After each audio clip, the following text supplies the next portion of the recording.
But here the second one is due to concentration. So in other words, the concentration becomes much stronger in the second one, and it has to, because it still has to become stronger yet. The internal confidence which arises is a very important part of the second jhana, and because of that, one should never skip it in the process.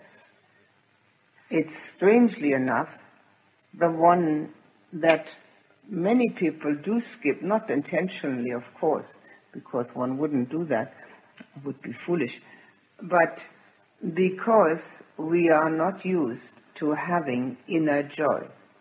Most people don't even know what it's like.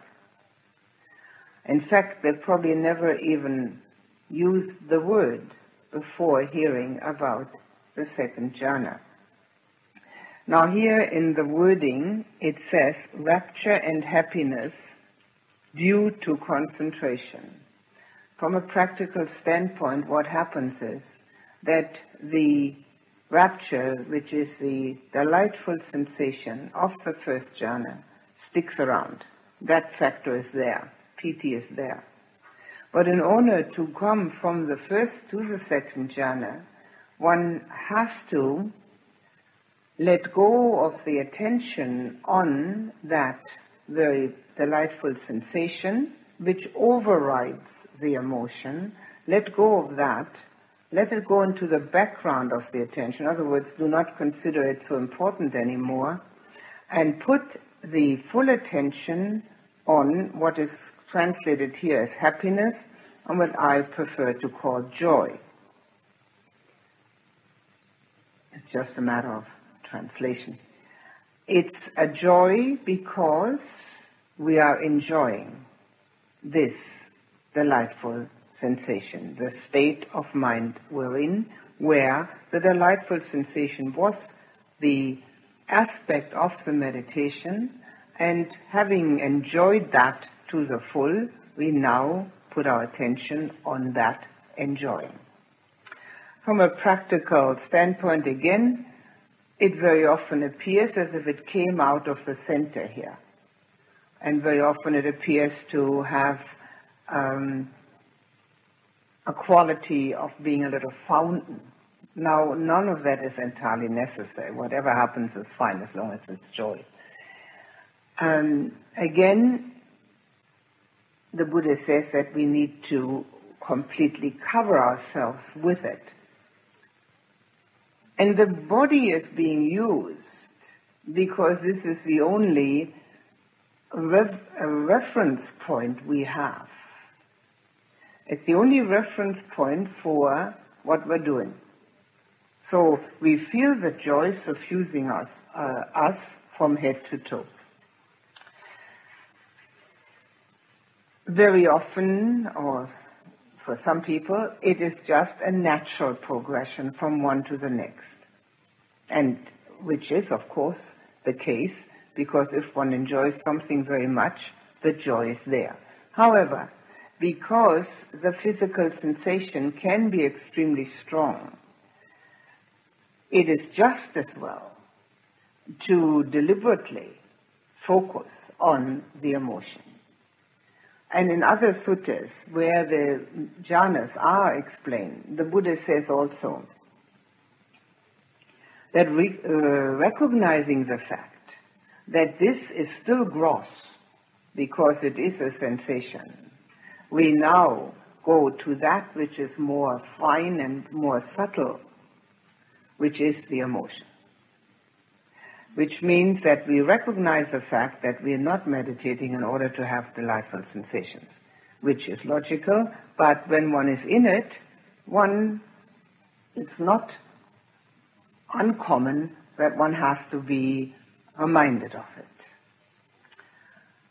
Most people have an inner urge to go further. It's very rare that anybody would be satisfied with that.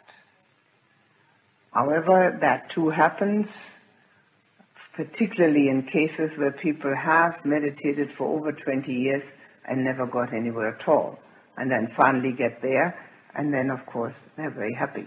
And so they take that as a landing point. But it is otherwise quite uncommon to be satisfied with delightful sensation. Particularly because we have already noticed that they too are impermanent. And that although they have a residual effect on us, we cannot take them with us constantly.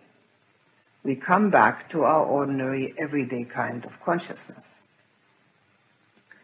So it is quite all right to deliberately focus on the emotion, which means nothing but a change of focus. Both are already existing. The 5 factors of the first jhana were initial and sustained application, the delightful sensation, the piti, the happiness, sukha, and the one-pointedness. So they are all there. However, it's a change of focus.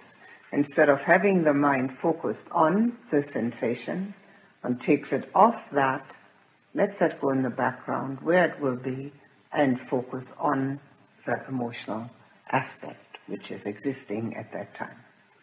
Because this particular state of meditative progress brings inner self-confidence, it is of course important. The inner self-confidence arises out of the understanding that here we have a way of happiness which is completely independent from outer conditions. We no longer have to search for an outer condition that will bring us happiness.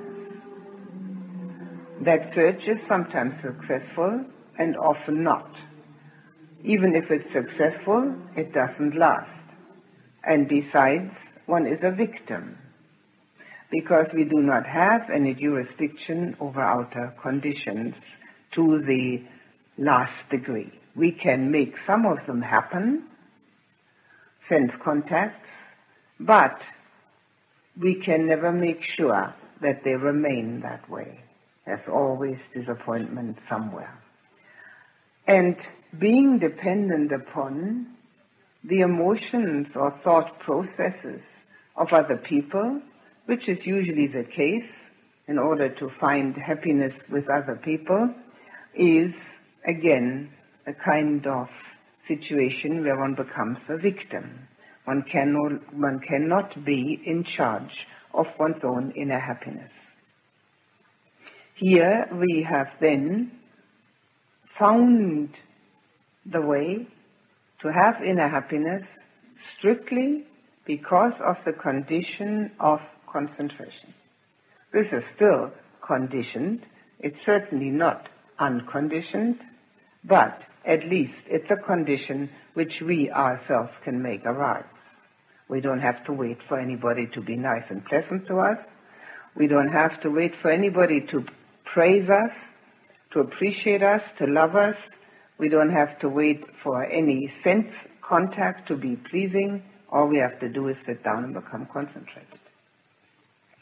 And since there is nobody that has a functioning mind, cannot be concentrated, everybody can do it. It's a matter of time. It's also a matter of determination, and quite often a matter of overcoming some karmic obstructions, but everybody that has a functioning mind can do it. It is also interesting that over the years it has often appeared that people who do the jhanas in the meditation courses then remember having done them as a child.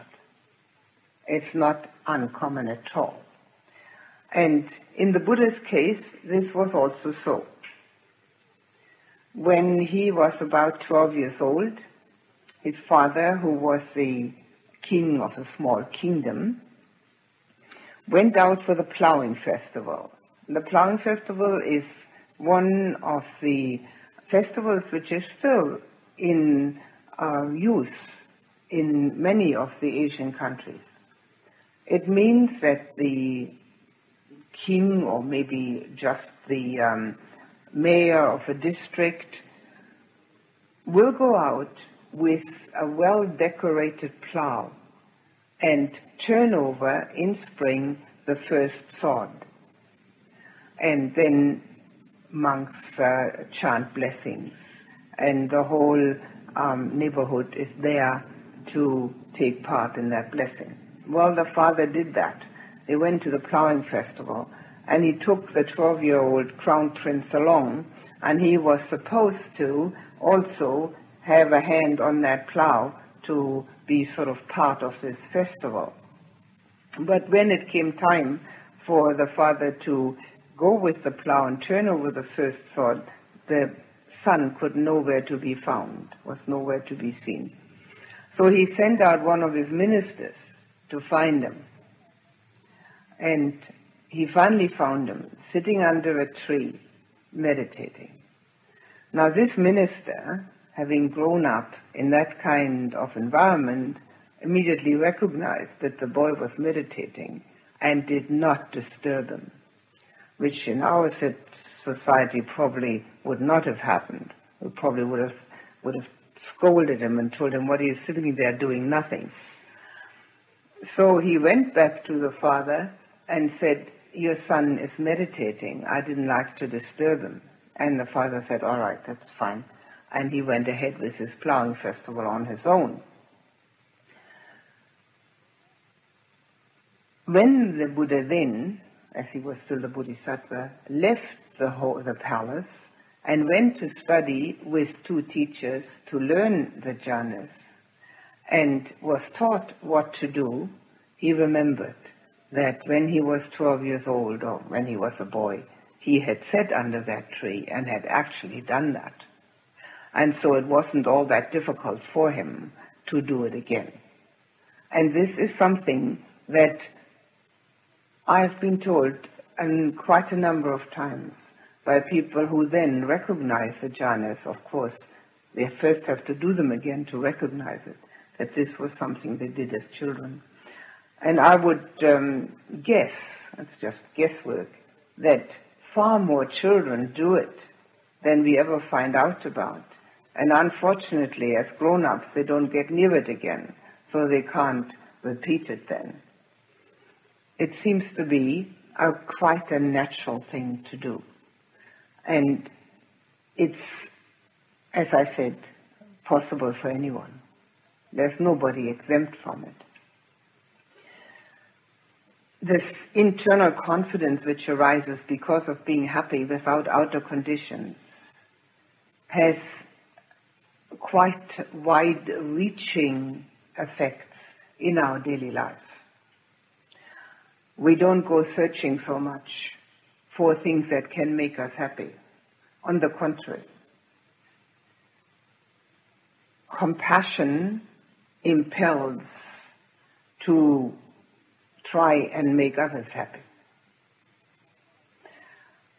Not through the wrong way of flattery or just agreeing to whatever somebody is saying, but by trying also to help along this path to find that same happiness. The search for happiness, which is inbred in every living being, has, so to say, found a stage. It's not complete, but it has found a stage where the outer world out there does not seem so enticing anymore. And when it doesn't seem so enticing anymore, it can't be so disappointing. So there's a big change in the inner life. The self-confidence means that one is self-reliant for one's own happiness, for one's own well-being. Totally self-reliant without expecting that others have a part in it. If they do, if they're helpful and loving, that's great. But if they don't, it doesn't matter. Because something is within which is already taking care of that. The concentration at this time is, of course, much stronger than at the initial one, at the first one.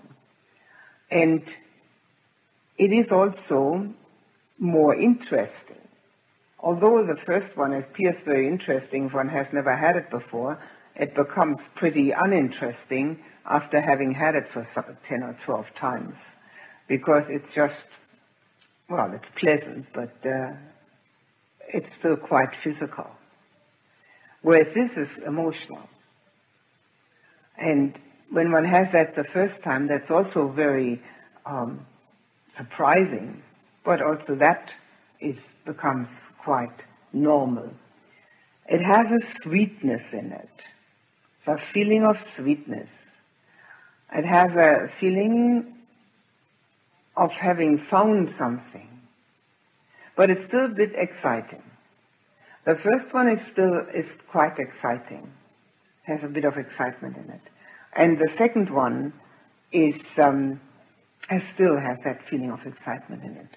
I'll read out what the simile that the Buddha gave for it. Huh?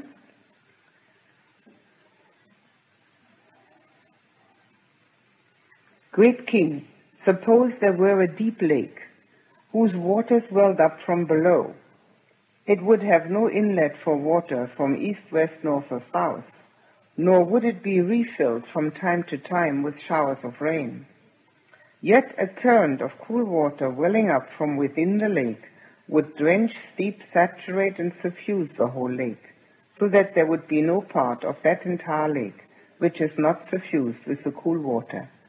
In the same way, great king, the meditator drenches, steeps, saturates, and suffuses his body with the rapture and happiness born of concentration, so that there is no part of the entire body which is not suffused by this rapture and happiness.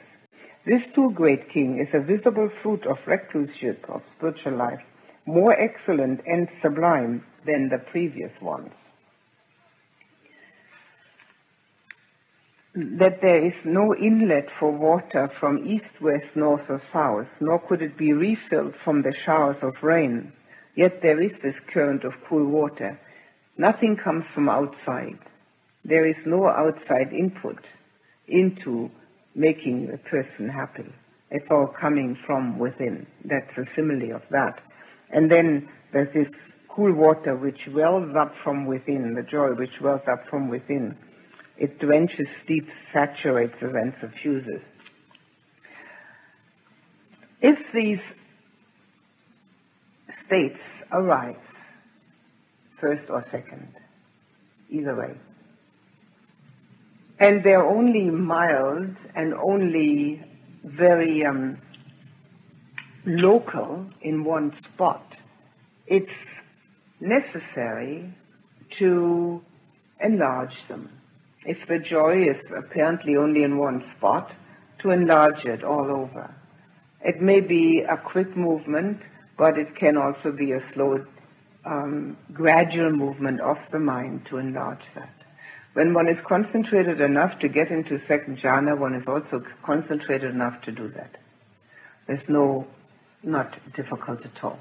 The same applies to the first jhana, when the pleasant feeling should be only localized in one spot, sometimes only hands or some place like that, to enlarge it so that the whole body is involved. Now, obviously, an emotion is not something that is body-based, but on the other hand, it is the only measure of limitation that we have about ourselves. This is me. So this is where we drench and suffuse.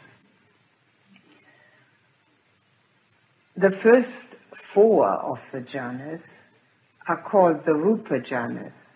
Rupa means corporality or physical. So that's translated as to the fine material meditative absorptions. Nice long words for Rupa jhana. But it's important to know, because the first 4 have aspects which we actually know and are familiar with only in a much less concentrated manner, and the quality is by no means as great, and also they have to arise from outside conditions. So we all know pleasant sensations, pleasant touch sensations, we all know those. But they are due to an outside source. And also their length, the lasting of them, is determined because of the sense contact. Whereas here, the length is only determined through our concentration. As long as we want to stay on it, we'll stay on it. The quality of it, of the pleasant sensation that we know in ordinary life and the delightful sensation that we know in the meditation, is also different. Because this is not caused by an outside agent, it is sweeter. And this is particularly true of the second one, of the joy. Now, we all have been joyful at one time or another about something or another. But because this is not caused through any outside happening, but just comes, wells up from inside, it has far more purity in it. And also we do not have that dependency on anything. So we don't have to keep it. We don't have to hanker after it, because we recognize the fact that we have it within. It is in there. And that makes it a much purer experience. So although these first four jhanas are states which we are familiar with, and that's why they're called the material ones, but the fine material ones, they are of a different quality.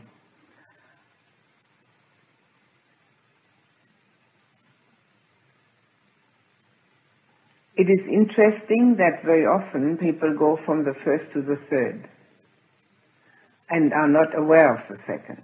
Not everybody, but it happens quite frequently. And it's absolutely essential to go back and get the second one also. Because this joy is this happiness that was mentioned already as the antidote against restlessness and worry. If we want to have peacefulness within, which is the opposite of restlessness and the opposite of worry, we do have to have the ability to arouse joy within without having to look for any agent. The dependency which we have, as long as we use our senses, is a feeling of insecurity. Fear is a human condition. Insecurity is a human condition. That's why the biggest buildings are usually owned by insurance companies. We're always looking for something that's going to ensure our safety. We've got it all within. We don't have to pay a penny for it. It's all free. The reason we can't get at it is because we think too much. Not only too much, but we judge. We have negativity in our thinking. We have discrimination between what we like and what we don't like. In other words, we have duality thinking. We're constantly enmeshed in duality. what I want and what I don't want, what I like and what I don't like, what I'm going to have and what I'm not going to have, and what he has and she has, and so on and so on. The less we have of that in our daily living, the easier it is to get at this. It's all within. It's all existing in there. We cannot possibly put it in. It's all there. We need the peace and quiet and the happiness of knowing we're on the right path in order to get to that concentration. If you remember, the last section before the Buddha started talking about the jhanas was about the fact that we are so happy because we're sitting there without the hindrances, and when the mind becomes happy like that, then there's rapture, and then there is peacefulness in the mind, and then we can start getting concentrated. So the less we get, let's allow the mind to get upset, to get worried, to have plans, to go by its memories, to have all these ideas that we can conjure up. The less we allow that, the easier it is to get at it. Eventually, we have to have a pathway which will get us there always. That's why at the end of the meditation, either when the mind's no longer concentrated or when the meditation time is over, it's necessary to first see that this too is impermanent and then recap. What did I do to get there? Eventually the recap is no longer necessary because we know exactly how to get there. But to see that it's impermanent is always necessary. Because it is also important to know that all the jhanas, as desirable as they may be, are all worldly states. They are not transcending the world yet. Although they help us to do this, because each one brings insight. It hasn't happened yet. They show us the way, they explain the way quite clearly, but it has to happen. So they are still mundane states. Therefore, we have to know that they too are impermanent. While we may know it, we have to actually experience it, while they are slowly dissipating. And therefore it's necessary that should the bell go while one is still in it, not to open the eyes immediately, but to slowly become aware of the dissipation of that state. Even though it may have a residual effect, it still isn't as strong anymore as it was. Have the recap, and then slowly and gently open one's eyes, move the body, and slowly and gently get up. Slowly. There's no hurry. We're all there already where we want to be. We just don't know about it. That's all. We haven't noticed it yet. The truth is always there. Absolute truth is always within us. Absolute truth is always existing. It's just that we haven't noticed it, that's all. One could compare that to watching TV. It looks so real, doesn't it? And while we look at it and think it's so real, we become quite engrossed in what's going on there on the movie screen. But in reality, it's just a moving picture which has been put on a screen, which is always is, whether we know it or not. So the reality is always there. Whether we pay attention or not doesn't make any difference. And by the same token, the reality of inner joy is always within us. Whether we know it or not makes no difference. If we have too much other stuff within, we won't know it. But if we can, and especially of course in a retreat situation such as this, it should be easier if we can let go of a lot of this stuff that we're carrying around, and which is nothing but a heavy burden, then we will notice that this is there. And having noticed it once, one should be able to get at it again. It's always waiting. It's never disappearing.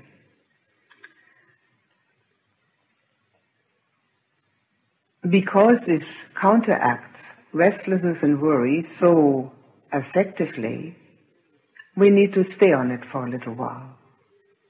As soon as it has arisen, the mind may fall off it again, but we can bring it right back and stay with it for some time. If we have done it many times, we will know exactly where and how to find it. And having found it, to enjoy it, be suffused by it, drenched by it. Again, the mind will know quite clearly that that too is still a bit exciting, and that one's really looking for peace. And because having been on this joy for a proper length of time, because of that, the mind is contented. And it can let go of the joy and be aware of contentment. That's the third jhana, and I'll read out what the Buddha said about it. Further, great king, with the fading away of rapture, the meditator dwells in equanimity, mindful and clearly comprehending, and experiences happiness. Thus he enters and dwells in the third jhana, of which the noble ones declare, he dwells happily with equanimity and mindfulness. He drenches, deep saturates, and suffuses the body with this happiness, free from rapture, so that there's no part of the entire body which is not suffused by this happiness. All these words are all arbitrary translations. The word rapture is meant for the piti, for the delightful sensation. So that goes now. That has been around long enough, and because the meditator is completely contented, that part of the factors is now completely subsiding. So that's gone. There is certainly a feeling of happiness still in the mind, but the strongest that is arising is contentment.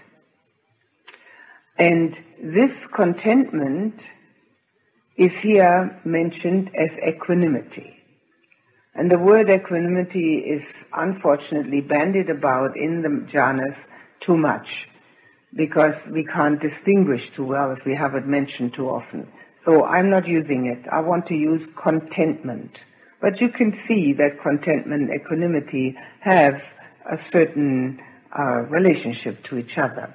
But what is actually happening is that the joy, which is something one's always looking for, always looking to be happy, has suffused one to the extent where contentment arises.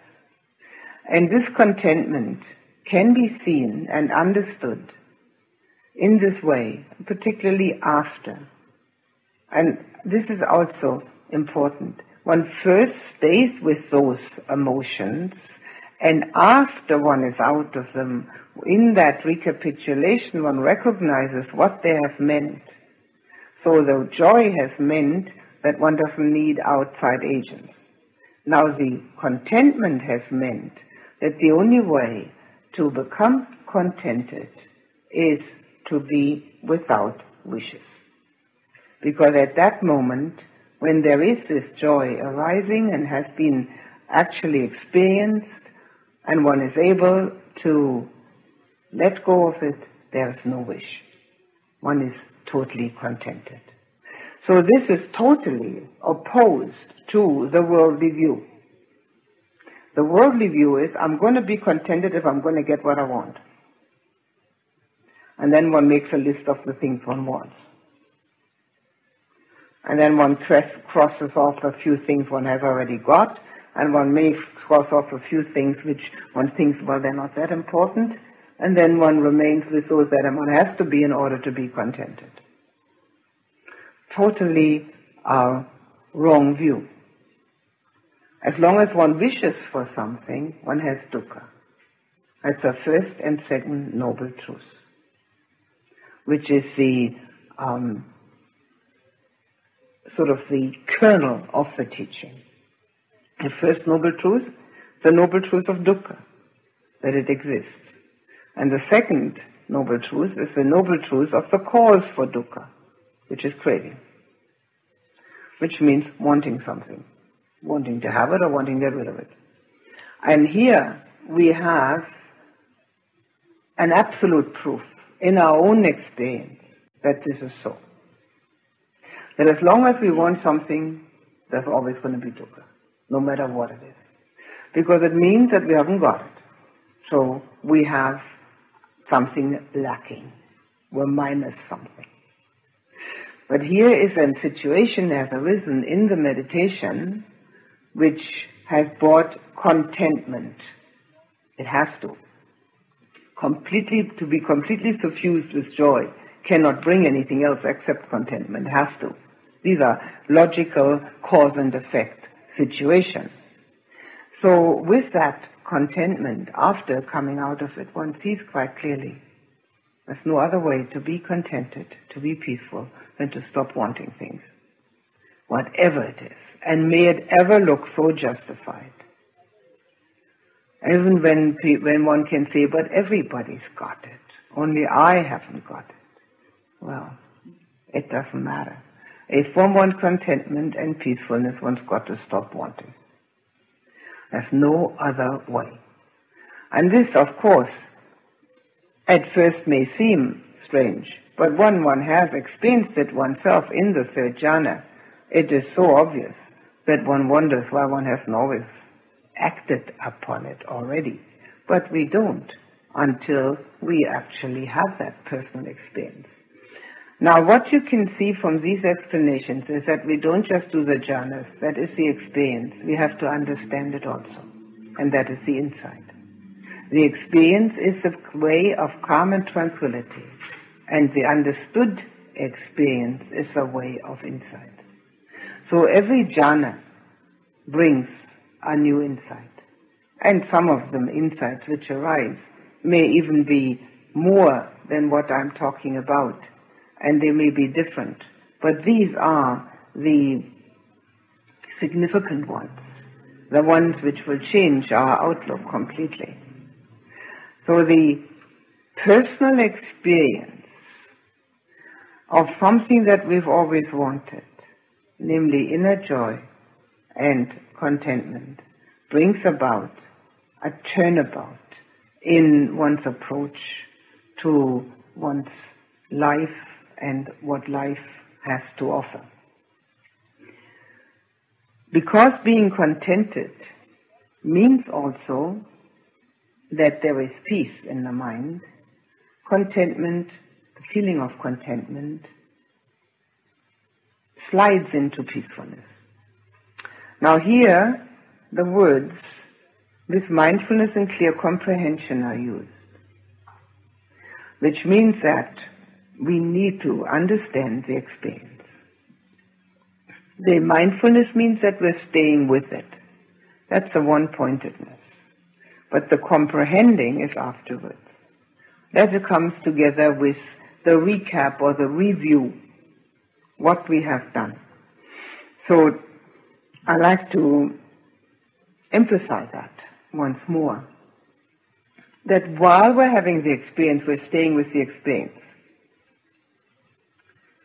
After it's over, we have a review of it, and we know what we have experienced. The Buddha also gives a simile for this third one.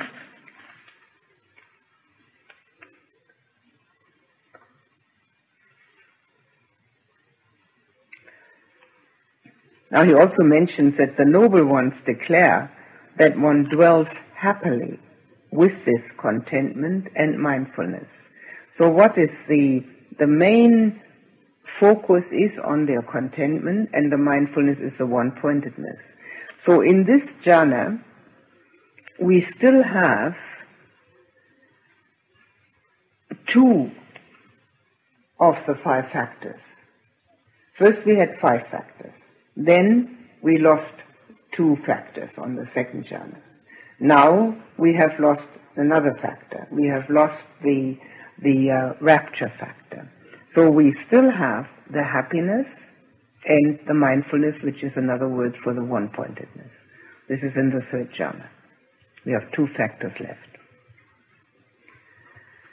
Great King, suppose in a lotus pond there were blue, white, or red lotuses that have been born in the water, grow in the water, and never rise up above the water, but flourish immersed in the water. From their tips to their roots, they would be drenched, steeped, saturated, and suffused, so that there would be no part of those lotuses not suffused with cool water. In the same way, Great King, the meditator drenches, steeps, saturates, and suffuses the body with the happiness free from rapture, so that there's no part of the entire body which is not suffused by this happiness. Now this, in the translation, does not come about exactly as it does up there, because up here we had equanimity. It's a matter of translating all these words. So, this too, Great King, is a visible fruit of the spiritual life, more excellent and sublime than the previous ones. While the rapture is gone, the happiness is in the background, and the foreground is the equanimity, is the contentment. So each jhana is more subtle, each jhana is more sublime than the previous one. And each jhana brings a change in a person's outlook if one practices them continually. They are all useful for gaining insight. Most people have heard many a time that our dukkha is due to wanting. But when one experiences that the contentment we can get in the third jhana is so much greater than anything we've ever felt before, and that it's strictly due to the fact that nothing at all was wanted, then we know it. We always compare that to biting into the mango. If we've never eaten a mango and we ask somebody what it tastes like, they will probably tell us that it's very sweet, very juicy, very soft, very delicious. Well, we haven't got a clue what it tastes like until we've bitten into it. Here we bite into it. We know what it tastes like to have no wish. It's the best taste that we can ever get. There is a very interesting simile given in the Visuddhimagga, which is the great commentary on the jhanas, and I'll give it to you because it's helpful. It says like this: as a person wandering in the desert, having no water, seeing no water, parched, without any resource at all. Well, that's a person that's trying to meditate. And then finally sees some water in the distance, and a great excitement arises that his great thirst will be quenched because he can see there's water there. And this is very joyous excitement. Now that's the first jhana. And then, of course, he goes straight to that pond of water. And he stands at the edge. And standing at the edge, he is joyful that he can now have the water that he's been looking for, but still excited about it, because now it's going to happen. And then he goes into this water and starts drinking, and now is contented. And having drunk his fill, he steps out of the water and goes to the nearest tree and lies down in the shade and rests. And that's the fourth one. Having had one's fill, one goes to the fourth one that goes to the rest. So I'll read out what the Buddha said about the fourth one. Further, great king, with the abandoning of pleasure and pain, with the previous passing away of joy and grief, the meditator enters and dwells in the fourth jhana, which is neither pleasant nor painful, contains mindfulness fully purified by equanimity. He sits suffusing his body with a pure bright mind, so that there is no part of the entire body not suffused by a pure bright mind. What this says is that there is no emotion. There is neither a great excitement, nor one is exhilarated, nor is there any sadness about letting go of the joy or the contentment. What happens is, from a practical standpoint, the contentment which has already sort of slid into a feeling of peacefulness goes much deeper.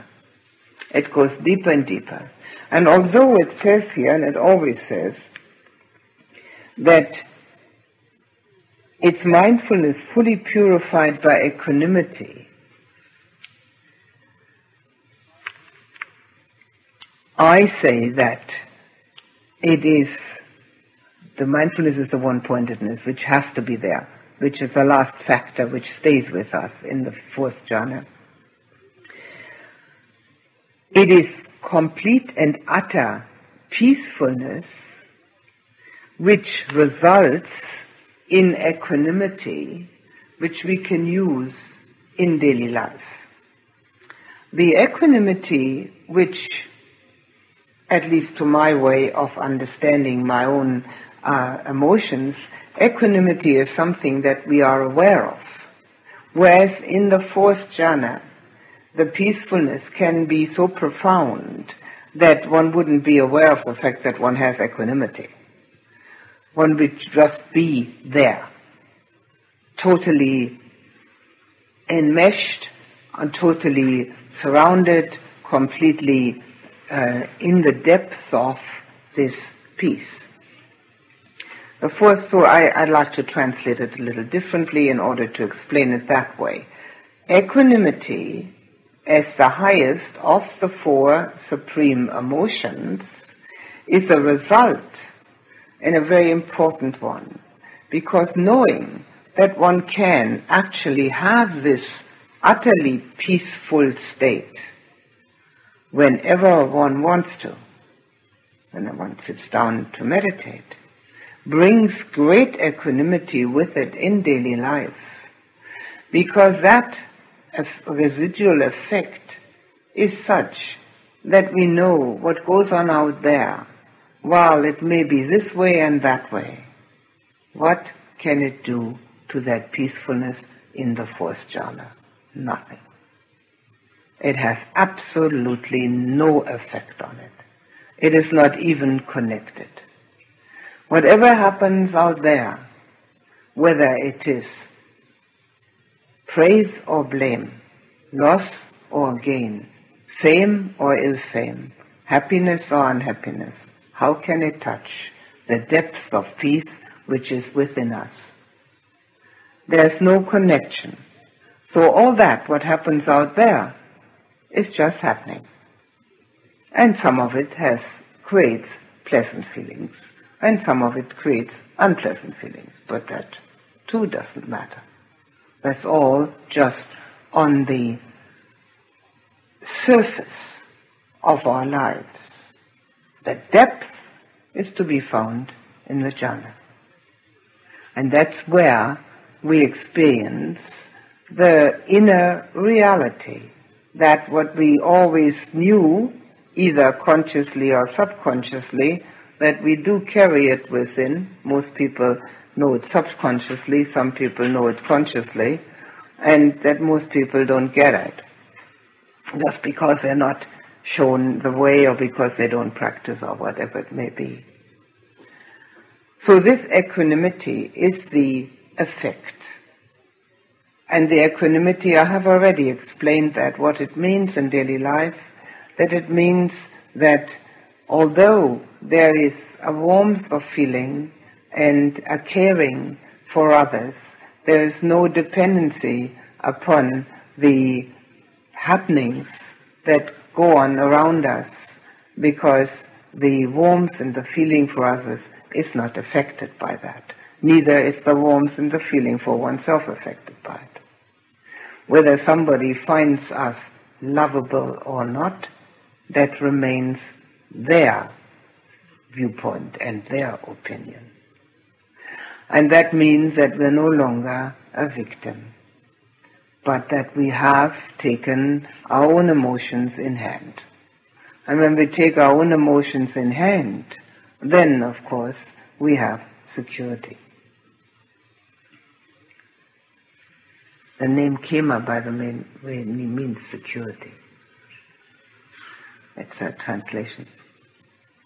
Just remember that.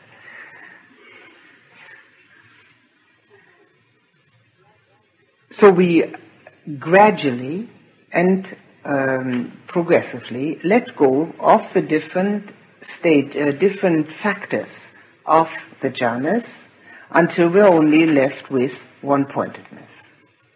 Now this one-pointedness does not have then the interruptions that we sometimes even get still in the second jhana, and it is, I like to compare it to a deep well, where in the beginning, at the stage of contentment, we might be sitting on the top of it, dangling our feet into the well and being contented.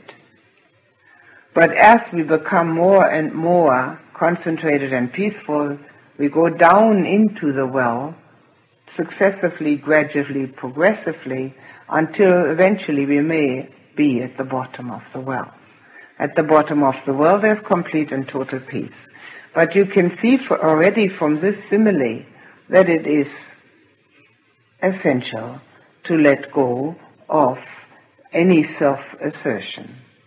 Here in the fourth one, even the observer who observes all that is minimized, is not disappeared, but is minimized, because it is such a deep state of relaxation. This is the state, barring the eighth jhana, which brings the greatest energy, rejuvenation and regeneration to the mind. It makes it therefore a mind which is clear and sharp, which can see the connections, which can see things as they really are. A mind which does not have that kind of one-pointedness, and thus, because of that, does not have the ability to have that regeneration and rejuvenation, will not be able to see the depth of the teaching. The depth of the teaching is even difficult for people who can do the jhanas, never mind for those who can't. Because the depth of the calm is intrinsically connected to the depth of the insight. It means depth of mind. A mind which scurries around on the surface remains on the surface. And we can philosophize, and we can think, and we can logically deduce, but that is not going to bring freedom. The only way we're going to get freedom is when we can actually feel it. And the feeling comes from this kind of experience. So the fourth one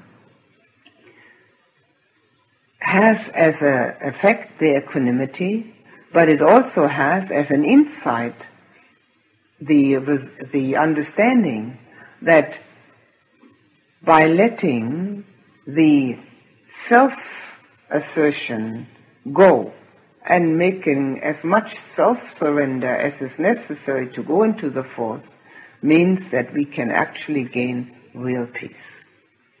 So here we have already a taste of what it means to do not have the self always in the front, wanting and disliking and being in charge of the whole life situation.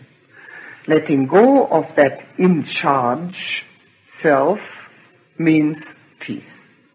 So again we have a very profound insight from that. And because all direction is to use these for gaining that kind of insight, they are far deeper going than just the understanding, because we actually have bitten into the mango. We know what it tastes like to be without this self-assertion. The fourth is then that simile where the person lies down under the tree in the shade, completely at peace with him or her and the world, and being totally at rest. Because the mind is totally at rest, as much or similar to the eighth might be just a fraction more rest. It has the greatest regeneration aspect. And the mind, because it gets used all the time, needs to be regenerated. Anybody who has watched him or herself and has been thinking all day knows how tiring that is. How all one wants is to just skip the whole thing. And so what does one do in ordinary life? One goes to bed, hoping to sleep. But that's not the answer either, because at night we dream. The only answer is to go into the fourth jhana. Then we can skip the whole thing. Actually, all that thinking that we're doing is totally unnecessary, as every meditator should know, because it's nothing but a disturbance. At times, naturally, there has to be something that we have to attend to. But because we can attend to it with mindfulness, it's not that tiring. It's the discursiveness of the mind, the restlessness and the worry, the hoping and the wanting that makes it so tiring. And because of that, we have to have that regeneration. As a simile for the fourth jhana again. Oh yes, well, one of the things which is said also is that it's a pure, bright mind. The fourth is pure and bright.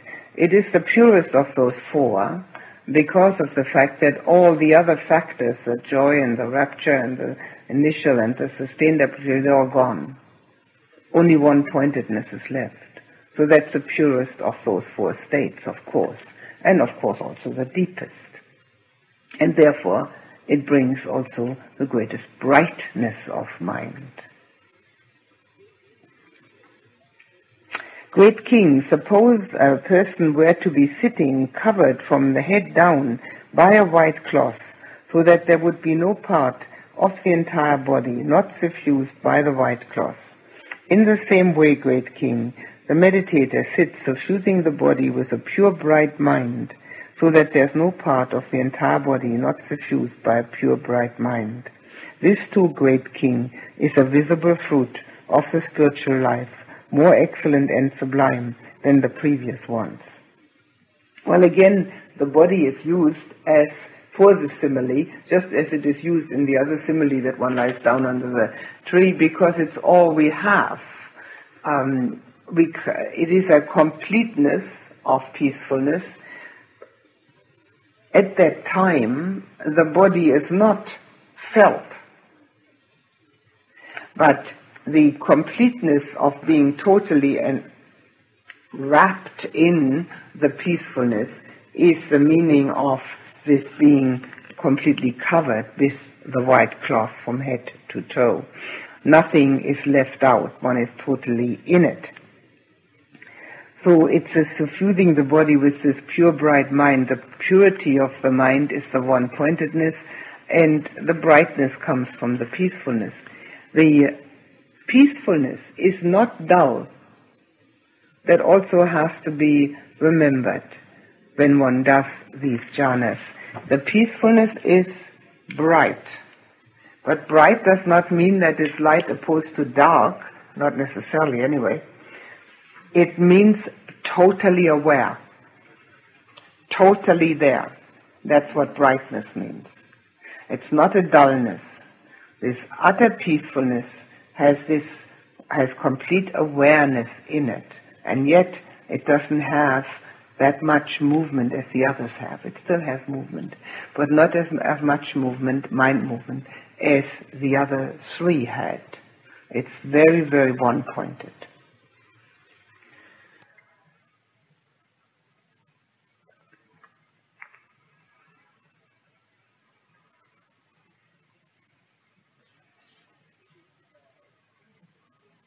It is either possible to just move from one to the other because the mind does it, but it is just as valuable to determine to move. The Buddha says that also.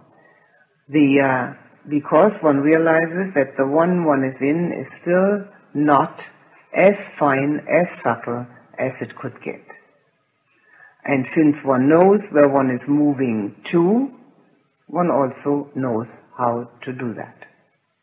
There's also a misconception that one shouldn't know about it. If I don't know where I want to go, it's highly unlikely I'm going to get there. One's got to know where one is going. And there's no reason to make this a secret. The Buddha certainly didn't make any secret out of it. We have many statues of the Buddha where he is depicted with his left hand and the left palm turned out over his left knee. And that mudra means that he has taught with an open hand and not a closed fist. These are his own words. He said, I've always taught with an open hand, not a closed fist. I never kept anything secret. So the teaching is certainly there to be known and to be used. And that is, again, possible for everyone. One word that may be necessary for those that have not done the jhanas yet. Please don't look for anything. Just sit there and be as concentrated as possible. First, one has to become concentrated. If one is concentrated, the rest happens. Now, the first one comes from the seclusion from the unwholesome states. So it is quite helpful to make that determination to see that in oneself, that at this point in time there's no unwholesomeness at all. And with that happiness comes then also the happiness of that concentration. And then just keep on being concentrated, that's all. Whenever thoughts arise, let the mind quickly go back to the meditation subject. Do not follow the thought. Recognize the fact that thoughts are connected with the world. And the world cannot give total satisfaction, so let's just leave the world out at the moment and go inward. Everything we've ever looked for, it's all within us. There's nothing missing, nothing lacking. All of us are all that we ever want to be. We've just got to get at it. That's all. All right, that's enough on the first four. Any questions, please? This is the time for them. Oops.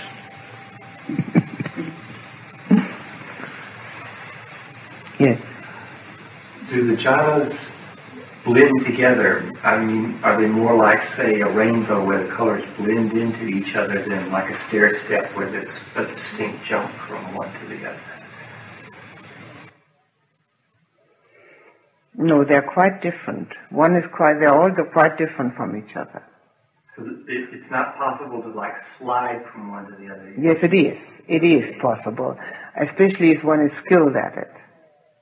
It's quite possible. Right, but well, like the colors in the rainbow are definitely different from yes. one another. But you can't really point and say this is where the red ends and the orange begins. It just sort of slides into the other color. Well, I would say that as one slides, one doesn't know. But when one has arrived, one knows one's at a different spot. Right. So like if you slid down a rainbow, you would see the red, and then we would know that you had slid into the green. Yes. Okay. Yes.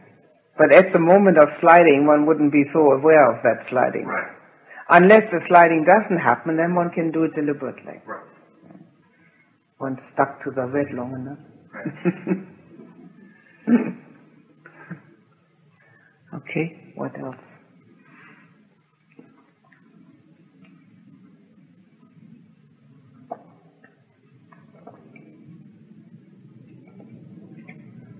Remember, questioning is part of the pathway, yes. I'd like to know what the recommendation is for amount of practice, time of daily practice, and retreat practice in order to get to this, place of full mind. How much practice to do in everyday life, you mean? Formal practice. Like formal sitting time and retreat. As much time as you've got, I suppose. I don't know. Minimum. Oh, minimum. Minimum 2 hours a day. That's just enough to keep the state going that one has achieved in a retreat. However far one has got, one can just keep that going with 2 hours a day in daily life. How about number of retreats? Like a year?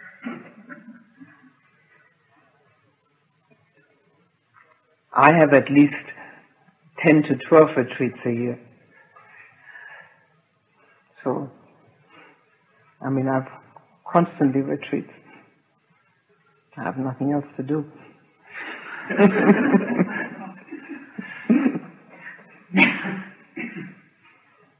So maybe one, the more retreats one can teach, the more retreats one has, huh? I have no way of saying or knowing anything like that. It also has a lot to do with one's karma, how long it takes. It's got a lot to do with that. A lot to do with one's devotion, all sorts of things. But it's possible for everyone. There's nobody exempt. And you can be quite sure that in all the courses I give, there's people eventually all get to it, even though they might not do so in the first course they take, but eventually they all get to it.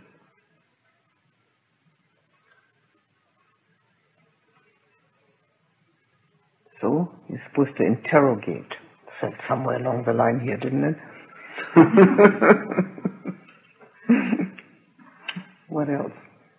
Yes. The image of the clear, bright mind I found very beautiful.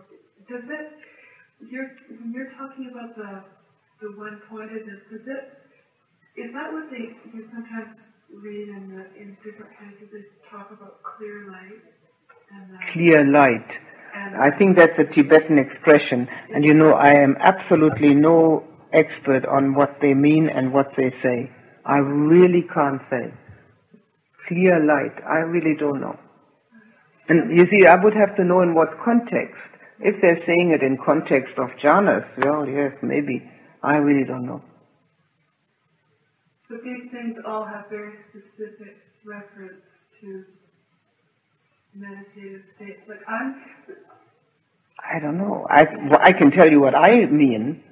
If you ask me what I mean, I can exactly tell you what I mean. I can also tell you what the Buddha meant, but I can't tell you what other people mean.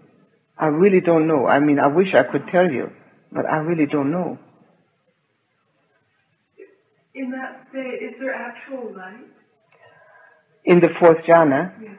Well, there is, not in the fourth jhana, but light appears to some meditators at the time when the concentration is happening. And it's actually nothing but a traffic signal. It says, hello, you're being concentrated now. And it is, if it is a really concentration, it should have the appearance of either sunlight or a strong searchlight, but it could be yellowish or white. It can be either one of those.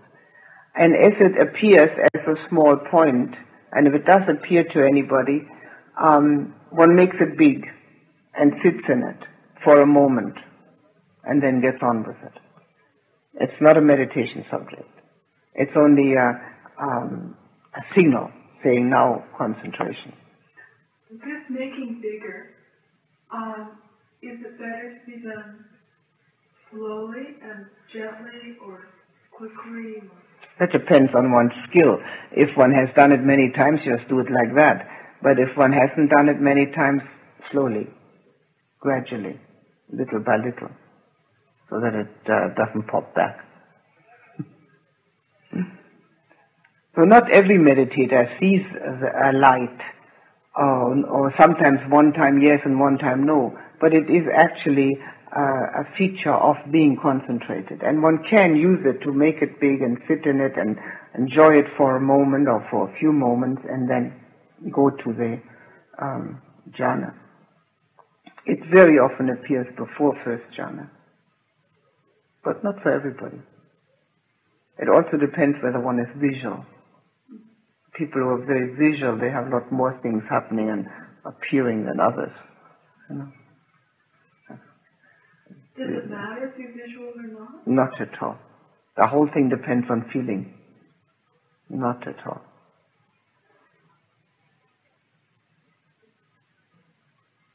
Okay, what else?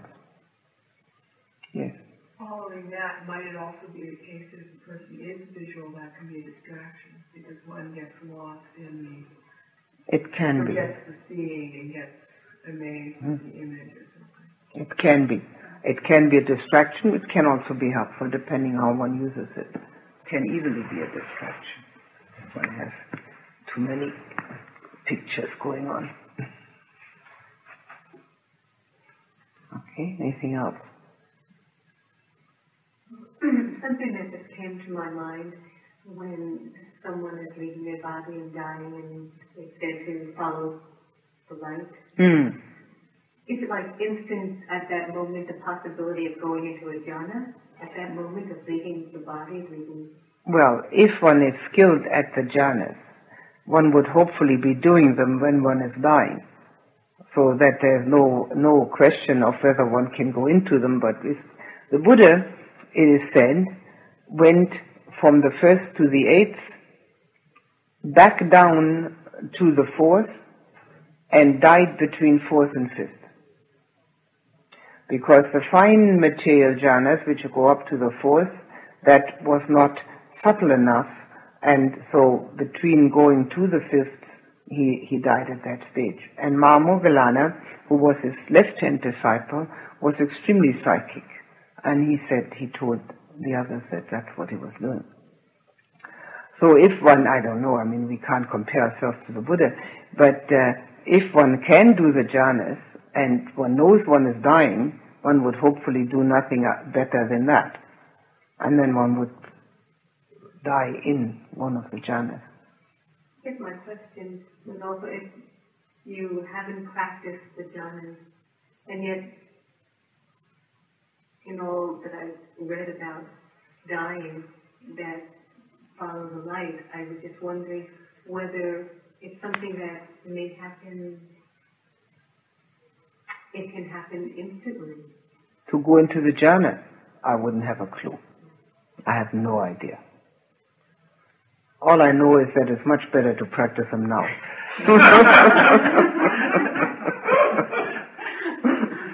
That I know for sure. And not wait till the last moment. Yes, Michael? Is the skill of getting into the jhana something that as years go by, when you continue to practice, you can just do almost instantly at will? Yes, certainly. But the reason I'm saying always, please do a recapitulation how you got in, so that you find your own personal trigger. Now, usually people have personal triggers, and there are, some people can use loving kindness meditation, and it really gets them into it. Some people can use determination. Some people can use sitting differently, a physical thing. I had one lady tell me that she has to roll her eyes back. Well, it's all right. I mean, if that gets you in, it's okay, Some people have to actually remember that at this point in time they are without any hindrances and have this joy feeling about it, just as it is said here. So one finds one's trigger, and as you find now, eventually, having done it so many times, you don't need the trigger. You just do it. It's just a matter of intention in the mind. The mind intends. Also, I remember you saying one of the unknowable things. This one was the mind of a Buddha, and the influence of a Buddha. Influence of a Buddha, and what's one of the others? The influence of a person in jhana. Mm-hmm. What does that mean? Same thing. A person who can do the jhanas very well and has real concentration certainly has a mind which is like a laser beam. And that laser beam, if used properly, can have good resultants. But if it's used in the wrong way, it can also have bad resultants. So, if the person is not enlightened. So that's why the Buddha was very much against using powers for people who are not arahants. So only an arahant, and he would know exactly, an arahant would know exactly when to use power. So the mind of a person in jhana has power. And that power is there. And whether one knows it or not, it's there. And we don't need to inquire, the Buddha said, that what kind of power that is. It's not useful. Yeah. Is the power only while they're in the jhana or after they come out? Well, while they're in jhana, it is of course a much stronger power. Right. Okay. Yeah. But there is like some residue or something. Yeah, certainly. But again, it is a power which is to be used for enlightenment. Right. That's the power. That's what it's for.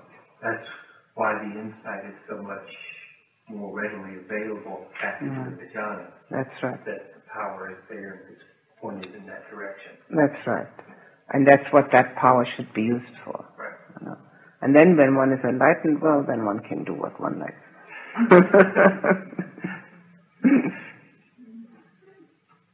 And you don't even have to come to any meditation retreat.